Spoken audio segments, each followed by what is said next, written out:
We are focusing on the wide receivers for week 17 and which ones you should start or sit in your fantasy lineups. Here with me, SI Senior Fantasy Analyst Michael Fabiano with his latest strategy and advice. Fabs, let's get to the pass catchers that you want to start in week 17. Yeah, let's start off with Brandin Cooks, who helped a lot of people win a fantasy championship last week. In the week when normal people play their championships, he had over 27 fantasy points against the Bengals. Now, assuming Deshaun Watson plays, he's got a hand injury, he is expected to play. Brandin Cooks is a start against the Tennessee Titans. Their defense has given up 20 touchdowns and the third most fantasy points to wide receivers, including the most points to receivers lined out wide. I also like Corey Davis in that game. Now, Davis gave you an absolute stink bomb in week 16, right? But you can forgive and you can forget. He only had 2 targets. He didn't have a point. But this is a great matchup against the Houston Texans. They've allowed 21 touchdown catches and the 6th most fantasy points to wide receivers. And this should be a high-scoring game. The Titans need the game to win the AFC South. So expect Ryan Tannehill, Derrick Henry, A.J. Brown, and Corey Davis to all put up good numbers.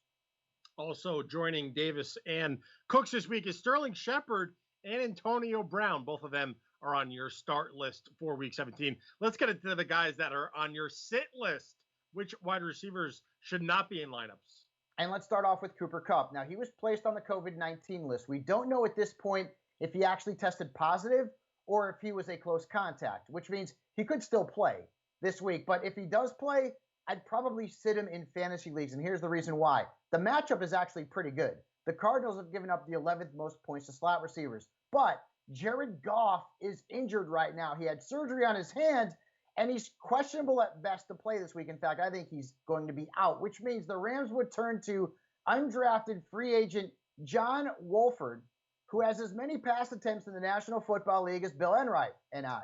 So not only is Cooper Kupp a risk, every Rams pass catcher is a risk with Jared Goff on the sidelines. And then we'll stay in the NFC West and Tyler Lockett. And I have been sitting him for weeks, and there's a good reason. He's failed to score more than 12.3 fantasy points in each of his last 6 games. He's been held to single digits 3 times during that spot.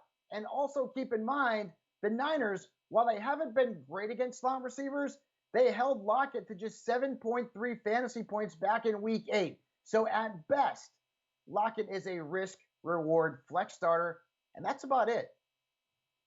Michael Fabiano and the rest of the crew from Sports Illustrated, we're here to help you win that fantasy football championship. For more news, analysis, and strategy, go to si.com/fantasy.